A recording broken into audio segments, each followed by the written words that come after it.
Hi, I'm Mrs. Tolf, and I am going to show you a game today called Word Family Flip using either note cards or paper, and I use sticky notes. The first thing you do is get just some square sticky notes, and I wrote the letters and sounds on each one. So I did B, C, and I just went all the way through the alphabet.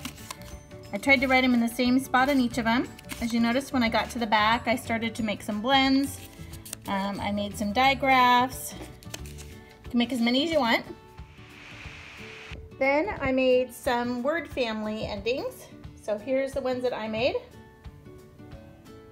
There's lots more. You can look up online. Just type in word families to find lots more. And you choose a word family, so I chose in. And I'm just gonna slide it in at the end of my sticky note pile and kind of hook it in like that. Now I'll start reading my words.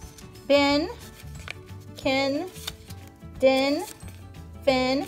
You can even make a list. You can write them and you can do real words or nonsense words. You can go all the way through your list. Try to go faster and faster each time. Or you can choose another card and try some more. Hope you have fun playing the Word Family Flip game.